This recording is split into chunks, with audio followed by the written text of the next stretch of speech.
எல்லாருக்கும் வணக்கம். எல்லாருக்கும் ஹாப்பி நியூ இயர். இந்த வருஷம் இன்னும் சிறப்பா இருக்கட்டும் எல்லாருக்கும்.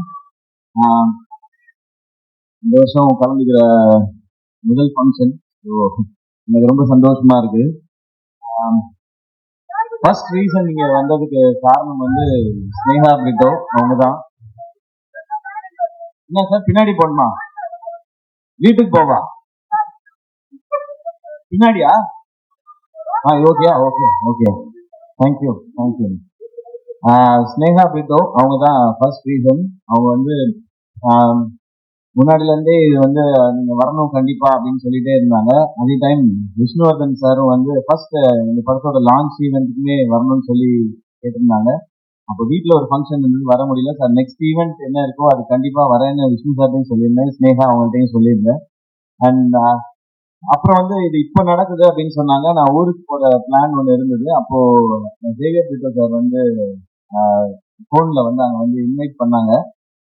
அப்பயே வந்து நான் ஏதாவது சொல்லிடலாம் சார், நான் ஊருக்கு போறேன்றத சொல்லிடலாம்னு நினைச்சேன். பட் அவங்க சொன்ன ஒரு விஷயம் வந்து எனக்கு ரொம்ப பிடிச்சிருந்தது பிரிட்டோ சார். இந்த படம் பண்ணியிருக்கோம், நீங்க இந்த ஈவெண்ட்டுக்கு வரணும் எல்லாம் சொல்லிட்டு அவங்களுக்கு ஒரு பேஷன் இருக்கு சார். என் பொண்ணுக்கும் சரி என்னுடைய சனிலாக்கும் சரி ஒரு பேஷன் இருக்கு, ஒரு ஆசை இருக்கு, அதுக்காக நான் இது பண்ணணும்னு நினைக்கிறேன் சார்ன்னு சொல்லி சொன்னாங்க. ஓகே, அவங்க இவ்வளோ அவங்க பேஷனுக்காக இவ்வளோ பண்ணணும்னு நினைக்கிறாங்க அப்படின்னு நினைக்கும் போது கண்டிப்பா நம்ம அதுல ஒரு பார்ட்டா இருக்கணும்னு நினைச்சேன். ஏன்னா அவங்க ஈஸியா சொல்லியிருக்கலாம், இது எதுக்கு நமக்கு, இது வேண்டாம், நமக்கு தான் இவ்வளவு பிசினஸ் இருக்கு அதெல்லாம் பார்க்கலாம்னு சொல்லியிருக்கலாம். இல்ல, அவங்களுக்குன்னு ஒரு கனவு இருக்கு, அந்த கனவுக்கு நம்ம சப்போர்ட் பண்ணணும்னு நினைக்கிறதுன்றது ஒரு ரொம்ப பியூட்டிஃபுல்லான ஒரு தாட் அது. அண்ட் அதை தாண்டி ஜேவியர் பிரிட்டோ சாரை பத்தி நிறைய நான் கேள்விப்பட்டிருக்கேன் இதுக்கு முன்னாடி, எவ்வளவு நல்ல மனிதர் அப்படின்னு சொல்லி. அது நிறைய விஷயங்கள் சொன்னாங்க. அவங்க ஒவ்வொருத்தையும் பழகுற விதம், அவங்க தொழிலில் அவங்க காட்டுற அக்கறை, மற்றவங்களுக்கு கொடுக்குற மரியாதை, அவங்களுக்கு எவ்வளவு பணம் என்ன வந்தாலுமே அவங்க ஒரு ஹியூமனா ரொம்ப ரொம்ப நல்ல மனிதர்னு சொல்லி அவங்கள பத்தி நான் நிறைய கேள்விப்பட்டிருக்கேன் சார். அது மிக முக்கிய காரணம் சார் இன்னைக்கு இந்த மேடைக்கு நான் வரணும்னு நினைச்சதுக்கு, இந்த ஃபங்க்ஷனுக்கு வரணும்னு நினைச்சதுக்கு.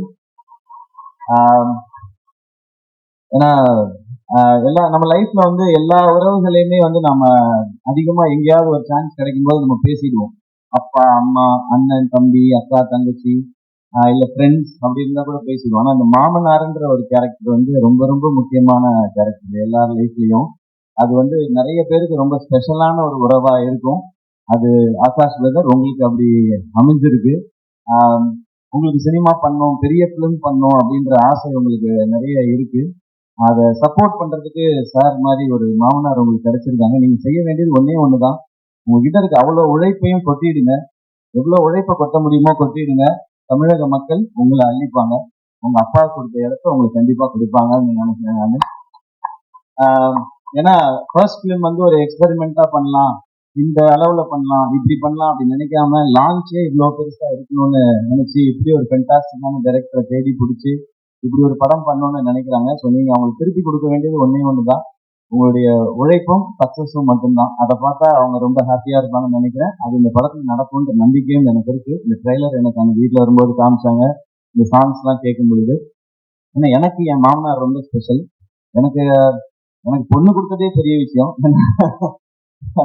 நான் என்னோட தாய் மாமா தான் அவங்க. இருந்தாலும் எனக்கு வந்து நிரந்தரமான வேலையோ அதெல்லாம் எதுவும் இல்லை. டெலிவிஷன்ல இருந்த காம்பேரர் ஒரு எபிசோட் பண்ணா 4500 ரூபாய் கிடைக்கும். இப்ப பாலா எல்லாம் நிறைய வாங்குறாங்க இப்போ விஜய் டிவில. ஏன்னா விஜய் டிவி வளர்ந்துருச்சு. இவங்க இந்த ஈவெண்ட்டுக்கே எனக்கு தெரிஞ்ச லட்சத்துல தான் வாங்கியிருப்பாங்கன்னு நினைக்கிறேன். ஸோ அப்பெல்லாம் 4500 ரூபாய் தான் கொடுப்பாங்க. ஸோ பரவாயில்ல. ஆனா எங்க மாமனார் என்ன சொன்னாருன்னா, அவன் ஏதோ ஒன்று பண்ணணும்னு நினைக்கிறான், மெட்ராஸ்க்கு போய் சர்வை பண்றதே பெரிய விஷயம், அவன் சினிமாவுக்கு போகணும்னு நினைக்கிறான், சப்போர்ட் பண்ணுவோம்னு சொன்னாங்க. எனக்கு இன்னைக்கு மேடை பார்க்கும் பொழுது நான் என் மாமாவுக்கு, மனோர் மாமாவுக்கு தேங்க்ஸ் சொல்லணும்னு நினைக்கிறேன். இந்த மேடையில அவங்கதான் எனக்கு தைரியமா சப்போர்ட் பண்ண, போடா ஏதாவது ஒண்ணு முயற்சி பண்றான், அவன் பண்ணணும்னு நினைக்கிறான், பண்றா பாத்துக்கலாம்னு சொல்லி. ஏன்னா அவருக்கு வந்து ஒரு 43 வயசுல எங்க மாமாவுக்கு ஹார்ட் அட்டாக் வந்துருச்சு. அப்ப அவர் பிசினஸ் எல்லாம் விட்டுட்டாரு. ஏன்னா அவருக்கு 2 பொண்ணு, இந்த 2 பொண்ணுங்களை பார்த்துக்கணும். அந்த டைம் தான் எங்க அப்பா இறந்துருந்தாங்க. அப்போ என் அக்காவுக்கு வந்து 2 பசங்க இருக்காங்க, எனக்கு 2 பசங்க இருக்காங்க. நான் வேலைன்னு என் உயிருக்கு எதுவும் வந்துடக்கூடாது, இவங்களை பார்த்துக்கிறதுக்காக இருக்கணும்னு சொல்லி அவர் வேலையே விட்டாரு. அப்புறம் எனக்கு சப்போர்ட்டும் பண்ணாரு. என் பொண்ணை கட்டி கொடுத்துருக்கேன், அவர் வேலைக்கு போடா, 1,00,000 2,00,000 சம்பாதிடா, படிச்சிருக்கீங்கன்னு சொல்லாம உன் கனவை நோக்கி போடா அப்படின்னு சொல்லி சொன்னாங்க. ஸோ எனக்கு கிடைச்சிருக்க மாதிரி உங்களுக்கும் ஒரு மாமனார் கிடைச்சிருக்காங்க. அது ரொம்ப ஒரு அழகான ஒரு மாமனாருங்கிறது